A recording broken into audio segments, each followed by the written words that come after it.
This is an artist called Gagindranath Tagore.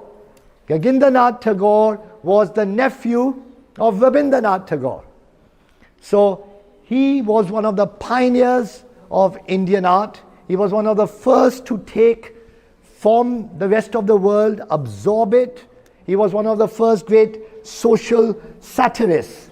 He was one of the first great artists who sort of commented on certain hypocrisies and double standards of India when no one else was sort of taking that through art. So basically we are then showing the Himalayas and open up this vast world. Okay, and the great photographs from, these were taken at the highest level, 28,000 feet, where a photographer had gone at that stage. This is the Badrinath cave, and these are the great R.R. Bhardwaj, one of the great pioneering pictorialists of photography. Now I assume photography also you're not taught? All right. Do any of you know what those temples are? No? Any of you been to Kashmir? Kaun sa temple hai? Matan. It's one of the great sun temples of India. Any of you? This is Nicholas Roerich. Nicholas Roerich was a great Russian thinker, peace activist, artist, philosopher, explorer, writer, and he came to India and he discovered for the Russians and for his own journey the Himalayas and the great grandeur of the color that the light would bring at different stages of exploring the Himalayas.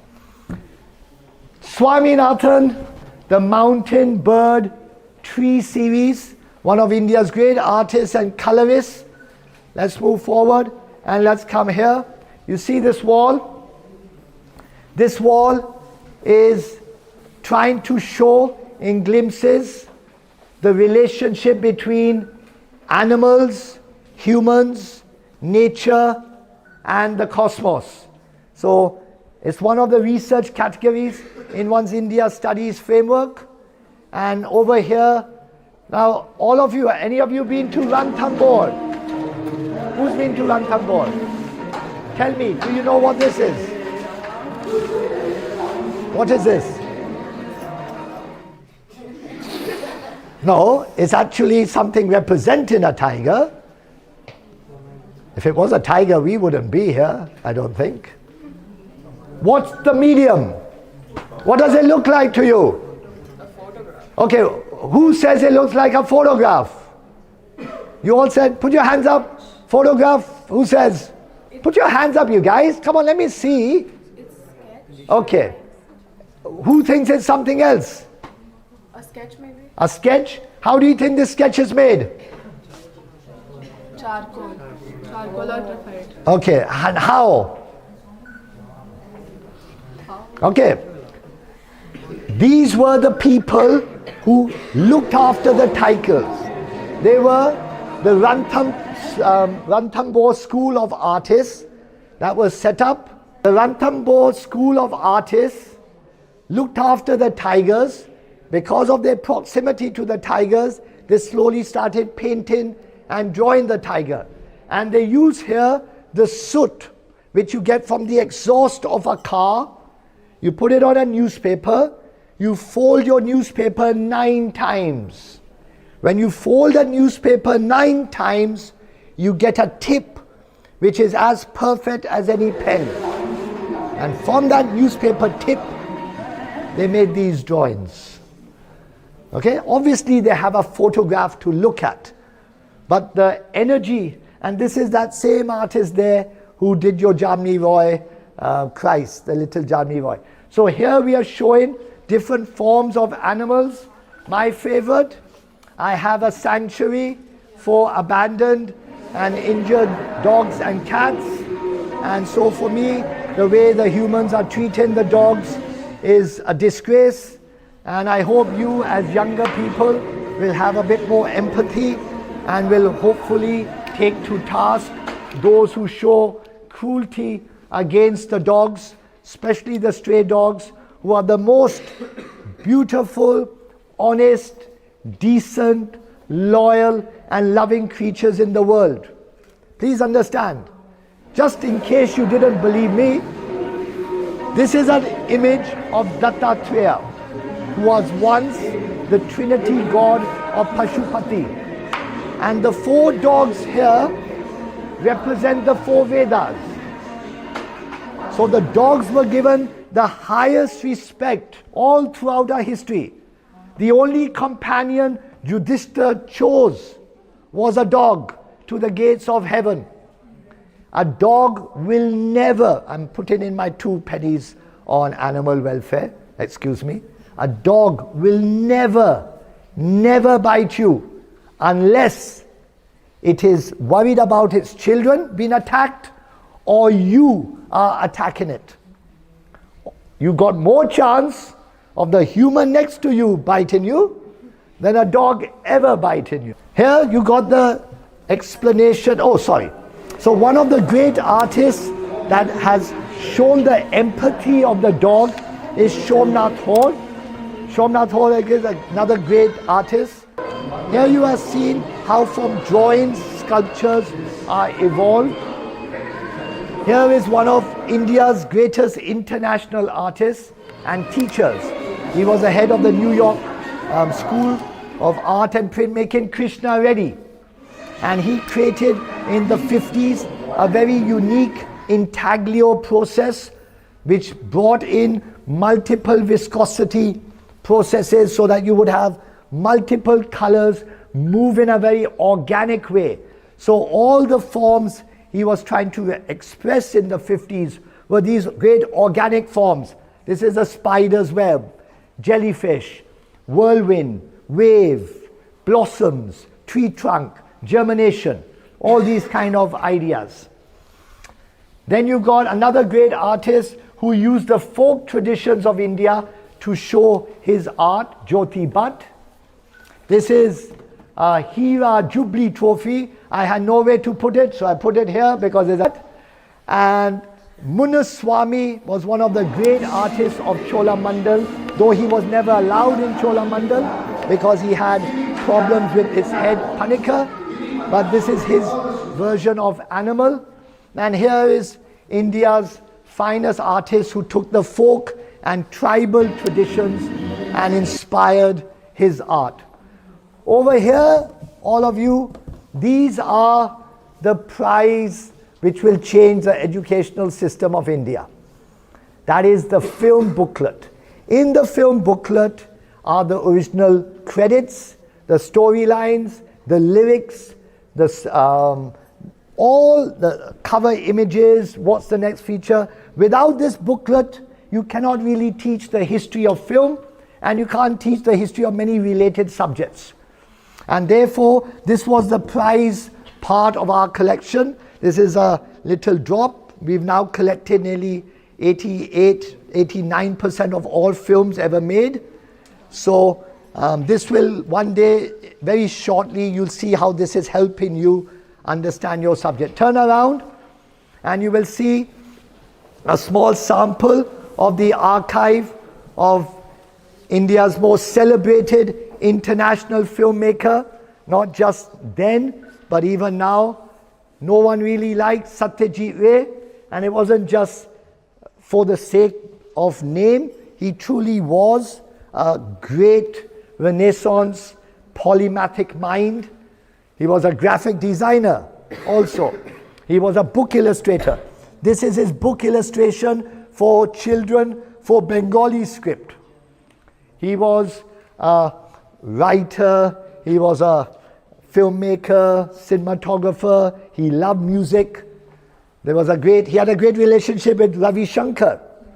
And when they parted, Ravi Shankar was asked, how was Satyajit Ray as a musician? He was okay. Because he would interfere, he was tell Ravi Shankar, aise karo, so obviously ab kya bole. So here are some samples of part of the archive, original letters by him, documents, all kinds of different archives which will be accessible to all of you in a few months. So, as I said, understanding different facets of India, whether it's the way to understand her through pilgrimage, whether it's the concept of an Orientalism, where the Westerner wants to see India, whether it's going to an architectural heritage. So that's the change that has to be brought about. And then we come to the greatest energy of India in her creative world, and that is of cinema. So in cinema, there's millions and millions of objects in the world on this subject. We have probably the greatest that the world's seen. We can only give a few samples. And the way we decided, we just gave one introductory wall. We put one photograph, the first photograph of Watson's Hotel, where the first film was shown by the Lumiere brothers when they came to India. And remember, cinema was introduced to India barely 5 months after it was launched in Paris. So India was always in par with the development of cinema. We never gave it that kind of documentary support. We never gave it that intellectual support, educational support, material support. And then as it slowly became a source of entertainment, it was very difficult then to change certain parts. But I'll show you a much deeper. So you've got someone like a Himanshu Rai. Many great entrepreneurs came up, the Madans, the Prabhat Studios, Imperial Studios, New Theatres, and he gave rise to Bombay Talkies.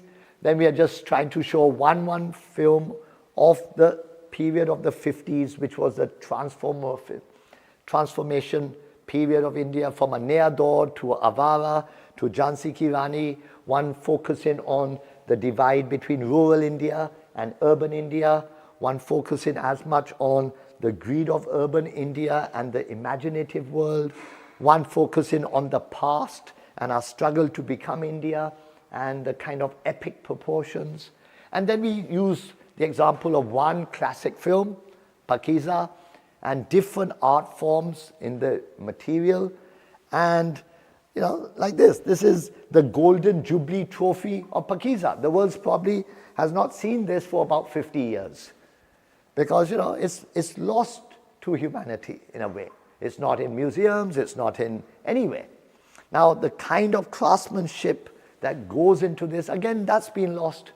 So if you see the trophies today, you have here, and these are some of the great trophies, whether it's Bobby, whether it's Yadav Ki Barat, whether it was an icon for RK Studios, whether it's over there, some of Amitabh Bachchan trophies. The craftsmanships in those trophies reflect what is the nature of artisan policy, how are we respecting our crafts, how are we respecting those artistic lives which are not making very much money, which seem to be not so relevant. But unless you nurture that, you lose a very important part of India.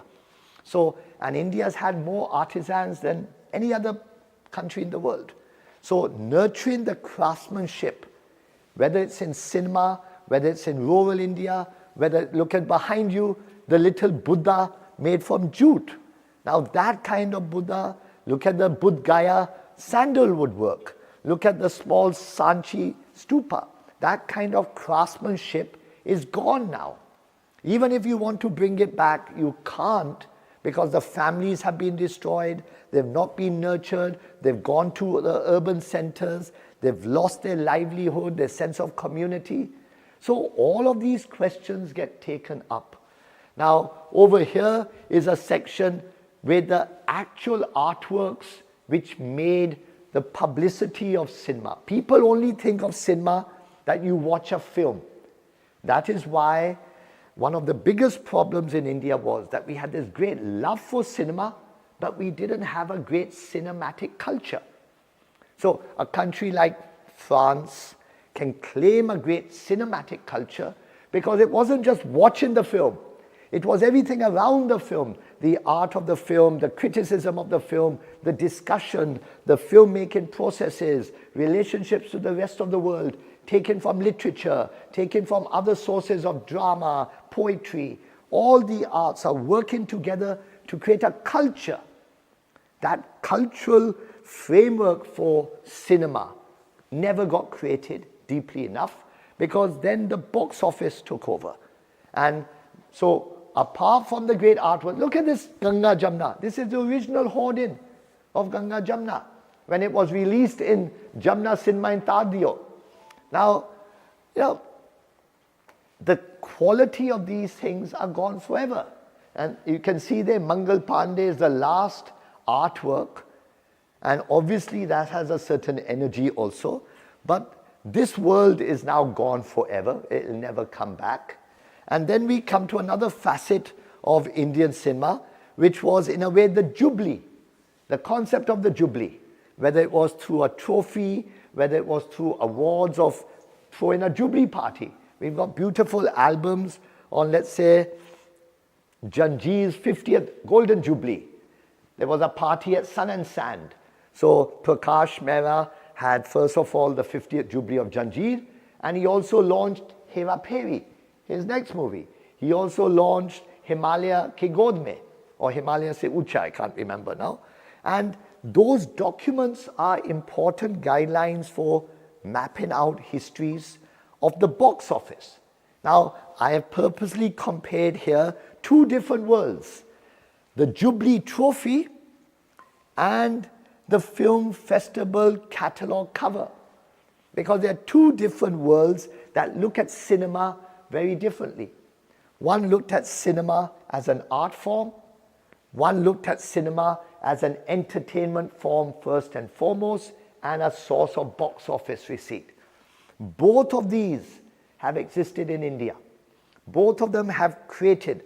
So with the art of cinema that goes into the publicity of a film, the concept of the Jubilee and the box office of a film, and the film festivals which nurtured and promoted the artistic, or what we used to call parallel cinema, from the Satyajit Rays to the Ritik Ghataks to the Minal Sens, Shyam Benegals, Adur Gopalakrishnans, all of them who saw Manikal, Kumar Shani, who saw cinema first as an art form, then as a source of entertainment. And then the greatest actor, superstar of Indian cinema as an example. So you see an Amar Akbar Anthony, Lavaris, Namak Halal, Diwar. Now, they have their own energy. It resonates with our people.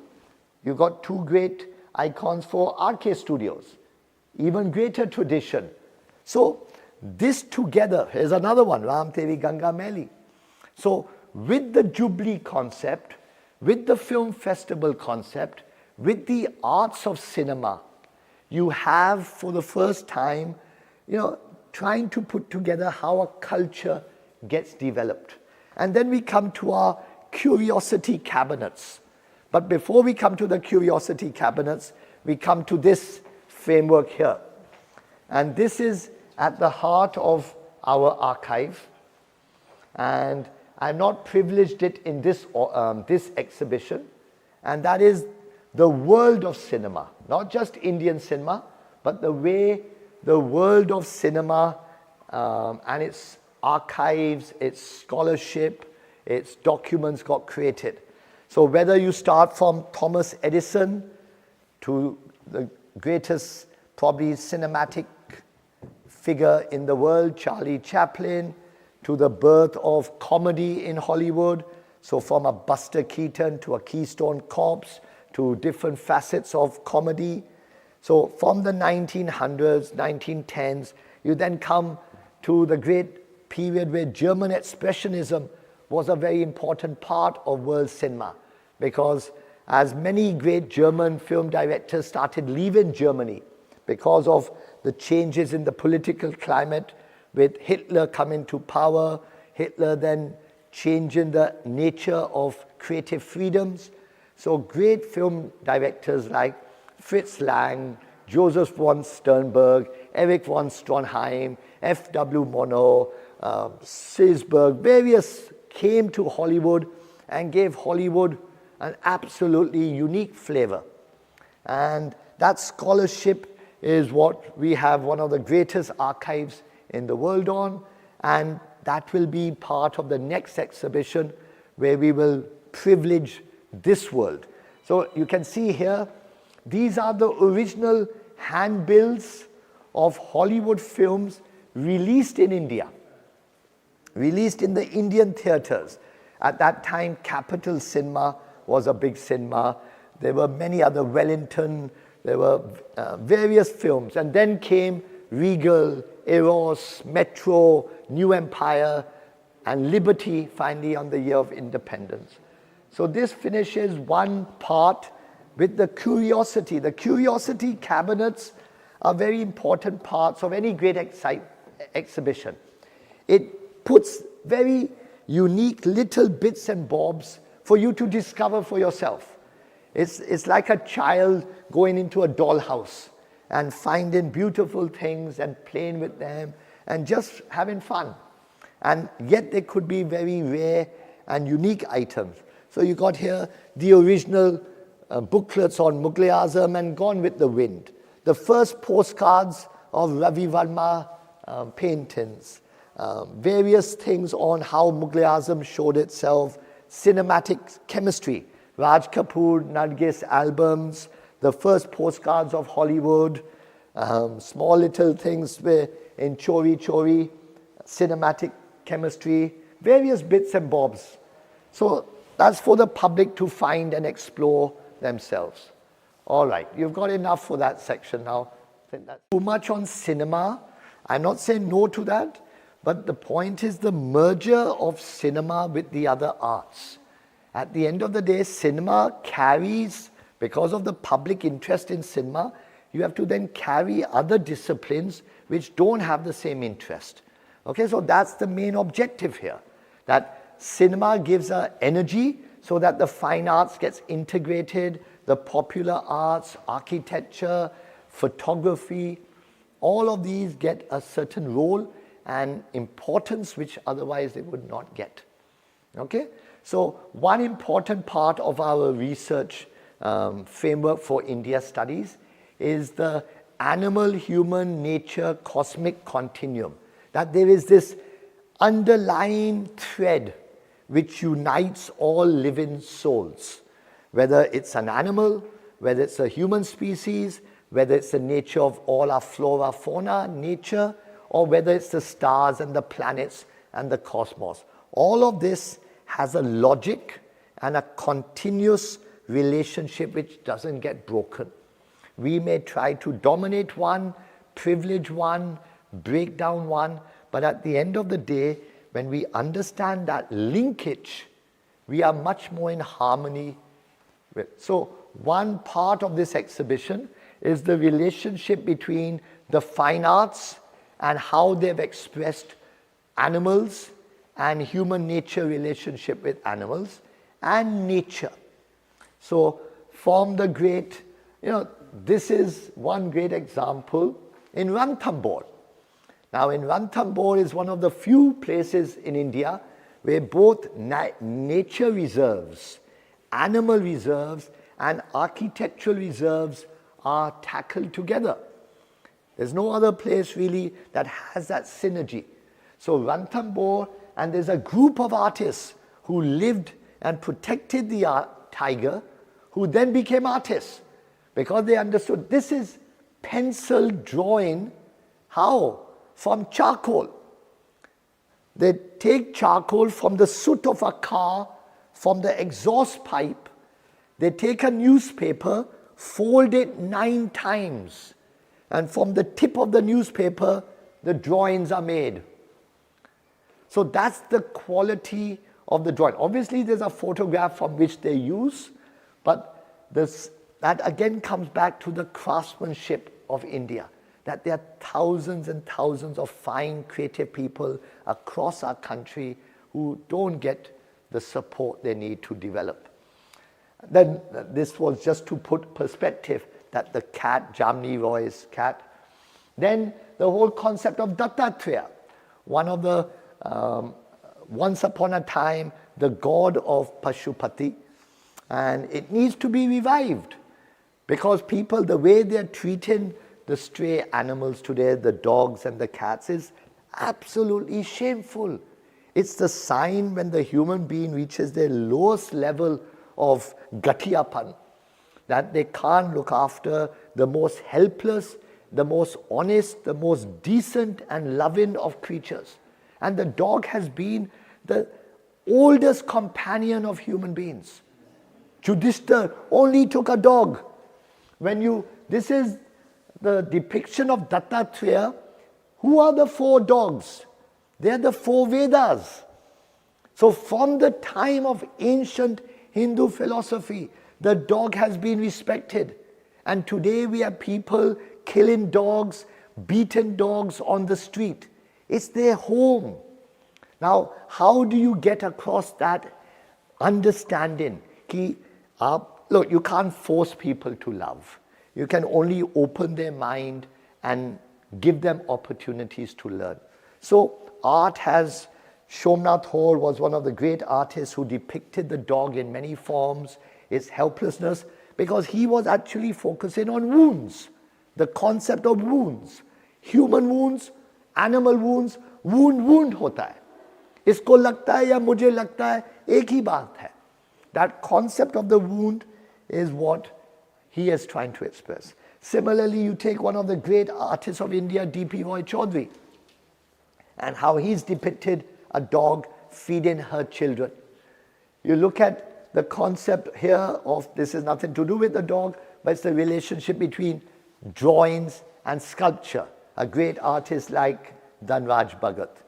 Then these are 2 examples of one of India's greatest printmakers, Krishna Reddy, who from 1955 to about 1968 created some of the most unique, innovative intaglios of the world, where natural forms were the inspiration. So spider's web, jellyfish, germination, whirlpool, tree trunk, blossoming, the wave, pastoral, all these kinds of natural organic forms he expressed through very unique intaglios.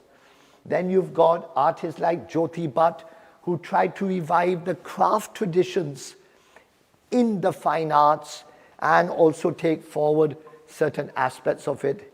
हीरा को वैसे ही मैंने याद डाल दिया क्योंकि यहाँ भी animals थे, सोचने दो लोग को हीरा और ज्योति भट्ट का क्या मिलन है. Munuswami, again another great artist who used the line to create a sense of Indianness. In the 60s, in Cholamandal and South India, great artists like Panikkar, Ramanujam, Sultan Ali, Munuswami, Bhaskaran, Vasudev, many others were trying to experiment that how can we be modern and Indian and uniquely ourselves. So these experiments, in the Western concept, the line is always usually an outline. It's an outline to something else to focus on. But in Indian philosophy, the line is an imaginary joy in itself. I don't need the line to be an outline. The line itself is the beauty because it comes from the inner world. That's the difference between those 2 worlds. One represented the outside material world, one represented the inner movement of one's idealism. And that difference is what became the East-West dialogue to a large extent. And these great paintings of Sultan Ali, the Pramanu Darshan series, one of the unique attempts of using folk and tribal symbolism to express modernism in Indian art. Then we have another great tradition in India, and that is of the book tradition. So the book tradition has an old tradition from Abhindranath Tagore, Hussain, Satyajit Ray, Ganesh Pine, K.G. Subramaniam, all the way to the younger generation of Namrata Bachchan, where her recent book, Full Circle, or her lovely illustrated book of her grandfather's poetry, Haribhai Bachchan in Madhushala, beautiful artworks, part of the tradition of bookmaking and book illustration. So that, and there's some original artworks from those books. And so this is another section which we are also taking forward. Now, obviously, part of our film section, we have thousands of archives, and we've chosen to just give one example of probably India's most celebrated and greatest film director in many ways, Satyajit Ray. So every kind of book, journal, magazine, letter, document, booklets on him, everything is, for the first time, will be available to the public on a grand scale, integrated within the framework of India studies. This great Devi poster, which was for the French release of Devi, when it was shown in France for the first time. And it's very strange. Yesterday, a day before, Victor Banerjee was here at the opening, and he mentioned that the lady who played Durga in Devi actually died day before yesterday. So, it's ironic of all the posters we chose, God bless her soul, but the fact is that, there's thousands of stories every day. You can't focus on every one. So, Satyajit Ray's Working Stills by Nimai Ghosh, the great poster. Look at Kabuliwala's poster. Look at the design. This was Tapan Sinha's Kabuliwala and Ritik Ghatak's poster. So the Bengali poster had a unique design sensibility because they used the font of the text like an artwork, which most Hindi film posters or South Indian film posters did not do.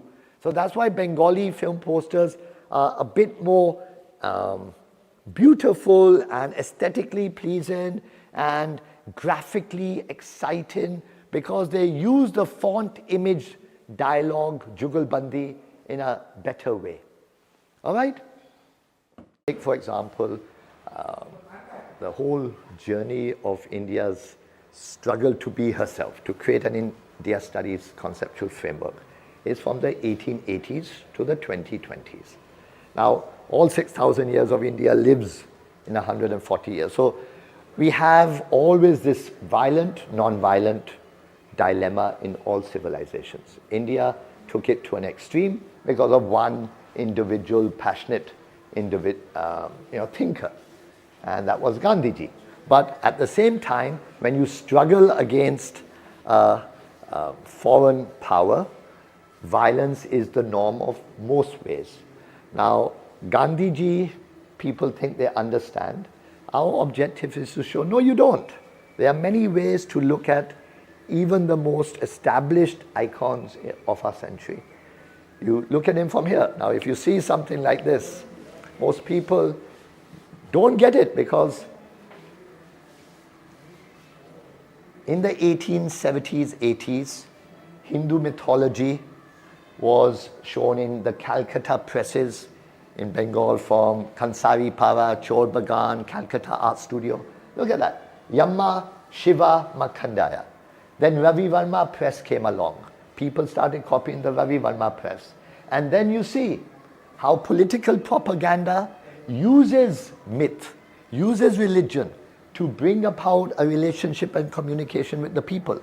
So Gandhiji becomes Shiva, the British Empire becomes Yam, and Makhandaya becomes Bharat Mata. Now, this relationship between the secular and the religious and the struggle for one's identity is always entwined in India. You can't separate it honestly. You can try your best, and it doesn't matter whether it's the most secular-minded person or whether it's someone who has another version. So these things need to be questioned. Everything needs to be re-examined. How do I understand it? How do I make these decisions? How do I know what is the underlying processes? So when you look at a Gandhiji, you got one perspective. You look at Gandhiji here, Polish poster of Attenborough's film. You look at a young interpretation by an artist in 2007. You look at these are the original first photographs by Cartier-Bresson, last days of Gandhiji. Nehru announcing Gandhiji's death, the public at the procession of his body being taken to the streets, Gandhi's last visit to Nizamuddin. Then you look, his visit with Rabindranath Tagore, Gandhiji at Dandi. And then you see the whole evolution of a different kind of struggle for independence. When you're also, the frustration of the youth is there. I want independence now. I want to kill my enemy. I want to get them out. So violence is the way you take forward. So Bhagat Singh, Chandrasekhar Azad, Subhash Chandra Bose, these are the main icons which took forward that, and how our political propaganda showed it of that time. And you take great artists like Chitto Prasad, one of the greatest artists of India, man of total integrity, and how the first time the arts tried to play a role in fighting against injustice, whether it was the Bengal famine of 42, when K.A. Abbas and others were trying to raise money. So they set up IPTA. And IPTA became one of the great cultural institutions of India in trying to take from the masses, from the people, and giving them a political sensibility, giving them a sense of duty as citizens, as people who are under British rule. And that whole journey. So most people know about Quit India. They don't know about Quit Asia. What was the Quit Asia movement? Because at that same time, the Japanese were also bombing India, especially Chittagong. And the British wanted to fight the Japanese because they were part of the powers with Germany. So all the politics of the time is still not clearly understood. And the visual image is a much deeper way to tackle these issues than the written word. The written word is deeply distorted. It's already gone through so many interpretations. The visual image is still fresh. Therefore, the prejudice, the preconceptions are less when you open up an educational framework. And that's what this is about. How do you create the first detailed, world-class conceptual framework for India studies? How do you reach out to all the universities and schools of the world and say, there's not one course, imagine, not one course in the whole world for India studies as a 3-year graduate course. Now why? Because we've never collected a world-class archive. We've never understood the relationship between the image and the text meaningfully. We've brought so many prejudices and preconceptions to the interpretation of India. You can't decide what you want to show about India. She tells you the scale.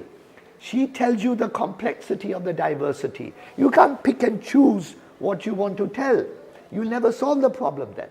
So the whole point is, unless you lay it all out in the most grand, neutral, passionate manner, and you need both. You need great objectivity and you need deep passion for being as fair as possible.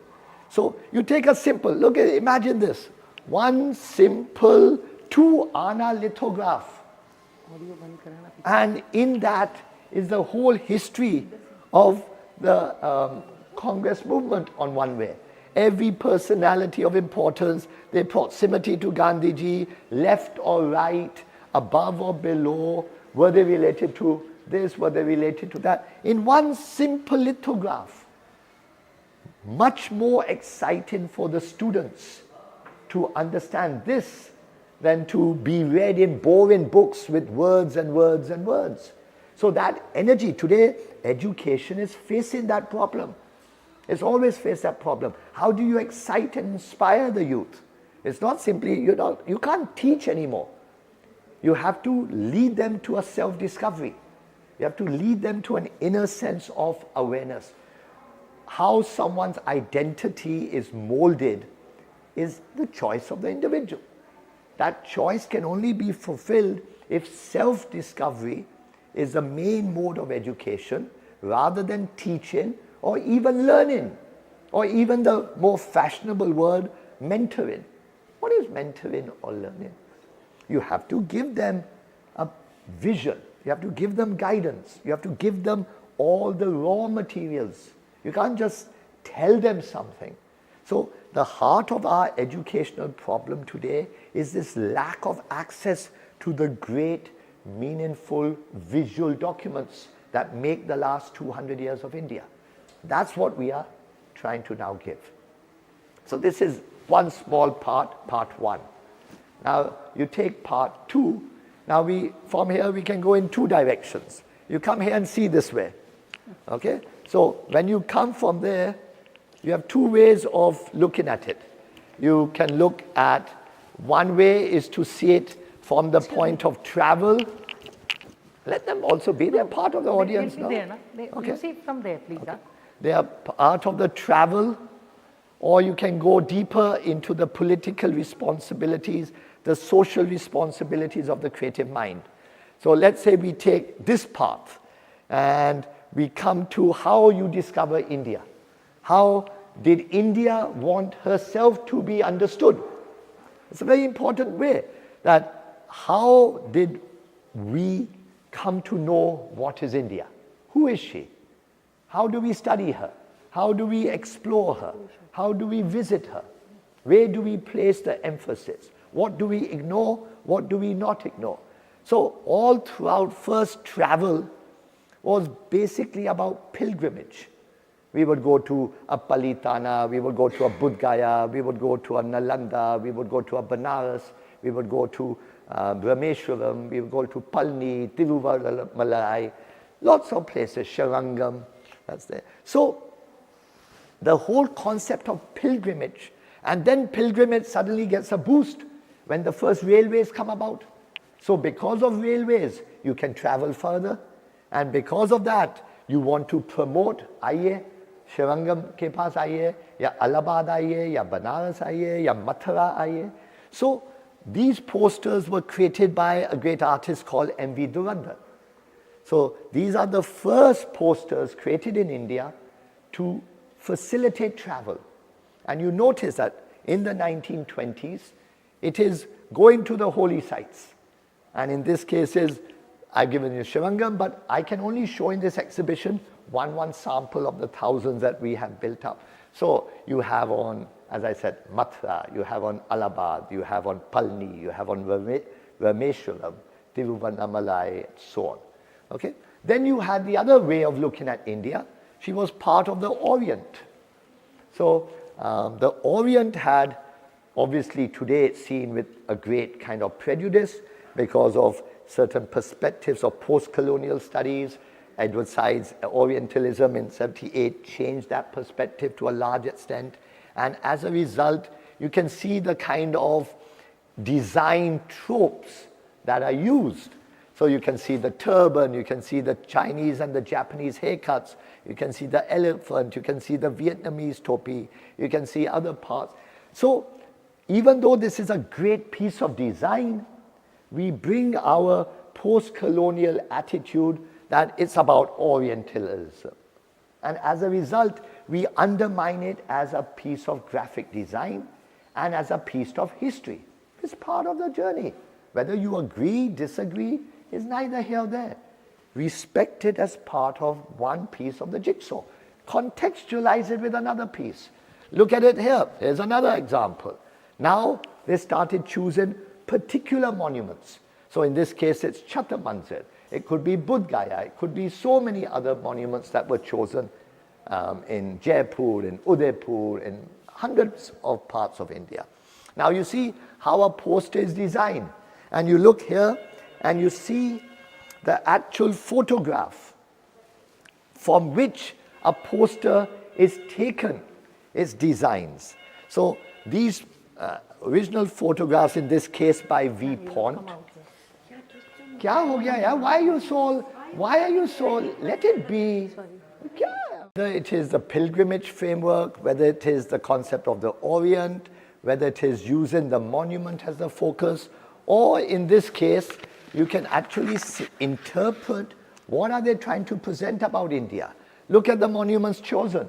Look at the way they are presented as a design facet. You got the Taj Mahal, you got the Qutub Minar, you got Buland Darwaza. So you got three traditionally coming from a Indian Islamic background. You got Shravan Bagola, Indian Jain background. You got Sanchi, Indian Buddhist background. And in the corner you have Jodhpur Fort, so a Hindu background. So you are creating an idea of India where you want to represent a secularism, but that secularism is so biased that it creates the kind of issues we are facing today. And if you understood that when you express any idea, the point is to do it fairly. When you compensate excessively, when you try to give positive discrimination, when you try to, and that's also understandable in many ways, because the majority always tries to protect the minority. And that's only as long as the majority is humble, the majority understands that there will be other facets which you can't talk about. But this was the kind of secularism which is depicted in this poster. So what this is trying to say is that the visual speaks at many levels if you know how to interpret it. But because we haven't learnt the way to interpret the visual, we are facing the problem where everything is text, everything demands. For example, people complain, why no captions?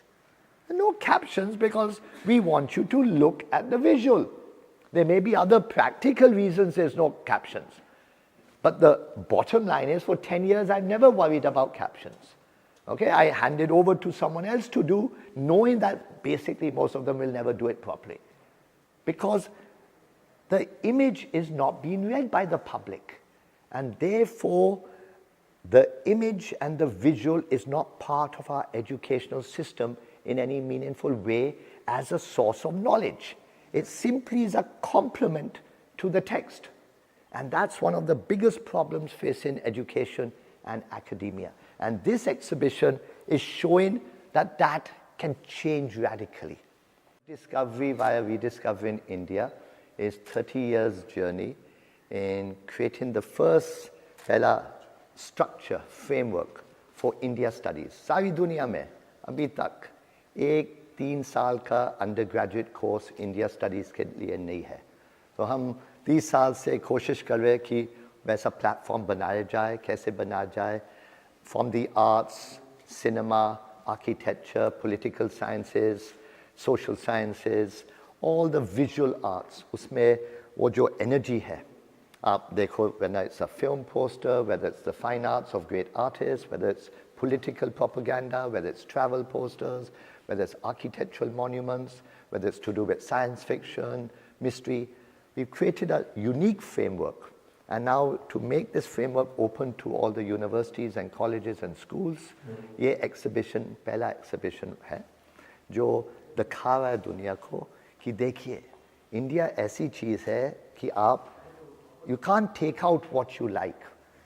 It's like the greatest pickle in the world. जैसे नींबू और coriander और turnip और शलगम और सब एक साथ जुड़ा रहता है. आपको पता नहीं कि कैसे इनका स्वभाव बदलता है, धूप कैसे लगती है, एक का जूस दूसरे पे कैसे असर होता है. ये जो पूरा तरीका है हिंदुस्तान, इंडिया को बनाने के लिए, हमारे आर्ट्स, हमारे सिनेमास, इनको समझने के लिए कोई सिस्टम नहीं है हमारे कॉलेजेस में, स्कूल्स में, यूनिवर्सिटीज़ में. और बाहर देश के लोग आते हैं और समझते हैं, वो भी अपने अलग अलग प्री कॉन्सेप्शंस के साथ आते हैं. तो ये एग्जिबिशन उसको सब उल्टा कर देता है कि देखिए क्या क्या है, इनका डायलॉग कैसे चलता है. What's the relationship between a golden jubilee award and a poster and an artwork and a book, a journal, a magazine, the dialogues, the discourses, the political events, the history. और सबसे बड़ी बीमारी हमारे देश में ये है कि आदमी और जब इमेज को देखता है, वो सोचते कि शब्दों के साथ इसका एक्सप्लेनेशन होना चाहिए. नहीं, इमेज अपना नॉलेज है, इसको पढ़ने के लिए वो शिक्षा में दिया नहीं गया. इसका फॉर्म है, कंपोजिशन है, लाइन है, कलर है, टेक्सचर है. इसको समझने के लिए स्कूल्स ने कोई ज़्यादा कोशिश नहीं किया. इसलिए आज हमारे नौजवान लोग और even the older age people, they don't know how to read an image. Exhibition में बोलते लोग कैप्शन दीजिए. कैप्शन क्यों दे? आपको पता है ये क्या बोल रहा है, अपने आप नज़र आता है. और नहीं नज़र आता है तो कोशिश कीजिए समझने के लिए. just to position in, देखो इसके पहले क्या हुआ, इसके बाद में क्या हुआ, इसके दाएं को क्या हुआ, इसके बाएं को क्या हुआ. What's the relationship between Manoj Kumar and Dilip Kumar? What's the relationship between Dilip Kumar and Indian cinema? Relationship between Indian cinema and film festival and Jubilee Trophy and box office and entertainment and lifestyle and leisure and education. ये सब एक बिल्कुल जुड़ा हुआ है. लेकिन हमारा economic educational system इसको तोड़ के समझाते हैं हमें, और ये तोड़ने में सारा जो रस होता है निकल जाता है. That is why idealism today is at the back foot. Idealism जो आइडिया लेता है, जिसके दिमाग से आइडिया निकलता है, वो सोचते हैं कि हम कुछ नहीं कर सकते, अब आइडिया किसी और को दे देते हैं, उनको इम्प्लीमेंट करने दो. बिजनेस को दे देते हैं, गवर्नमेंट को दे देते हैं, फिलैंथ्रोपी को दे देते हैं, और फिर रोते हैं कि यार हमारा आइडिया कुछ और बन गया है. क्यों बन गया है? क्योंकि आपने किसी और को दे दिया है. You think about it. कोई ऐसा मौका नहीं है देश में जहां म्यूजिक नहीं बजाओ, लेकिन यूट्यूब ने स्ट्राइक करना है. अब आप अपने आप सोच, कितने दिन का है, क्या क्या लोगों को देखने को मिलेगा यहाँ पे? यहाँ 15 दिन का एग्जीबिशन है. फॉर्म आप आगे पहले जब आते हो, फ्रॉम 1880s to 2020s, 140 साल की इंडिया का इतिहास, आर्ट से, सिनेमा से, आर्किटेक्चर से, स्कॉलरशिप से, the relationship between animal, human nature and the Cosmos. ये जो हिमालय के रिश्ता क्या है हमारे साथ, कश्मीर का रिश्ता क्या है, इन सारे चीज़ों का आर्ट से कैसे लोगों को समझ आती है, ये एग्जीबिशन का मकसद है. बेटा कुछ बताइएगा, जो ये बड़ा पोस्टर है यहाँ पर, उसके बारे में. ये यूनिक एक्सपेरिमेंट था इंडियन सिनेमा में. मनोज कुमार ऐसे व्यक्ति थे जो हर पार्ट ऑफ फिल्म मेकिंग में अपना हाथ डालते थे, इन direction, production, editing, screen play, music, publicity material. और उन्होंने एक आइडिया था कि क्रांति के रिलीज के पहले हम एक महान कोई आर्ट वर्क बनाए that can go to the main metros in Bombay, Bangalore, Delhi, Calcutta, Madras. इसमें कोई नाम ना हो, क्रांति का नाम नहीं है, मनोज कुमार का नाम, नो ब्रांडिंग, खाली आर्ट. सो पंडित राम कुमार शर्मा को उन्होंने बोला कि आप ये पोस्टर बनाइए. 12 शीटर है, तो ये 12 शीटर गया था. अब बिल्कुल 1-2 कॉपीज हो गए दुनिया में. और इट शोज वो पीरियड था जहाँ आर्ट और सिनेमा का मिलन आखिर स्टेज पे था. जैसे आप बात देखो, गंगा जमुना को देखो, ओरिजिनल आर्ट वर्क, यहूदी का देख लो, दायरा का देख लो, अंदाज का देख लो, मेरा नाम जोकर का देख लो. उस ज़माने में आर्ट और सिनेमा का ज़्यादा मिलन था. अब इसके बाद लास्ट आप बात देख लो, मंगल पांडे. उसके बाद बिल्कुल ये hand painted publicity material stopped. Okay sir, ये जानना है मुझे, आपने ये 12 शीटर पोस्टर है ना, शायद एक ही है? नहीं, एक तो ये नहीं बोल सकते, 1-2 और हो सकते हैं दुनिया में, हमें पता नहीं. लेकिन क्रांति का एक ही फिल्म का 12 शीटर पोस्टर है ना, और कोई नहीं, 12 sheeter posters may be separate. This is a pre release without the branding of the film. That's different. That is unique. That's only one like that. We've only known of this experiment. No other film experimented like this. Because, as I said, this decision is only possible when, see, apart from Raj Kapoor and Manoj Kumar, there were very few other directors who were also producers, who were also like involved in all parts of making the film. So Manoj Kumar had that control, Raj Kapoor had that control, there were a few others. So unless you have full control, you can't do certain things also. That is, that's another part of the way things are built in life. Sir, ये आपको कहाँ से मिला ये poster? बाबा, आप ये क्रांति के पोस्टर के ऊपर क्यों इतने सवाल हो रहा है? Okay, yeah. Junoon, Mughal-e-Azam and few others. See, Junoon is a very unique. These are the quads. एक ही cinema group थे दुनिया में, the Curzon Cinema in England. And they had the great designer called Peter Straussfeld. And Peter Straussfeld designed a particular kind of quad. So whether it was Junoon, Jalsaghar, whether it was films from Poland, films from Denmark, films from any other part of the world, France, when they showed in England, This was the unique design sensibility. So, see, in this exhibition, I can only give you one sample. There are thousands to show. वो internet में होगा जब research centre खुलेगा. अभी के लिए मैं आपको एक ही दिशा दिखा सकता हूँ कि ऐसा सैंपल है. तो जुनून को आप देख सकते हो, फिर आप गूगल कर सकते हो Peter Strauss film, Curzon cinema, quads in British cinema, and you learn more. And what about Mughal Azam sir? Mughal Azam is a famous, हमने बहुत बार इसको पहले ज़माने में ऑक्शन भी किया था. अब ये हमने अपने आर्काइव के लिए लिया था. There is no film like Mughal Azam. Not just the film itself, उसका बनाने का पूरा तरीका. एक बंदा के आसिफ, इफ़ यू नोटिस 15 साल उसको लगे. He took the first cover of Film India in 1945 when Chandra Mohan and Nargis were the stars. 15 साल के बाद उसने 10 covers लिए. वो जो जुनून और पैशन उसमें था. और that's why for us K. Asif is an important factor, because her Hindustani, her Indian में एक मुगल आजम बैठा हुआ है. लेकिन वो मुगल आजम को निकालने के लिए जो stamina, love, passion, money, opportunity, energy is required, वो नहीं मिल रहा है लोगों का सपोर्ट. तो वो सपोर्ट हम कोशिश करेंगे कि ये रिसर्च सेंटर से थोड़ा सा सपोर्ट मिले कि हर आदमी का मुगल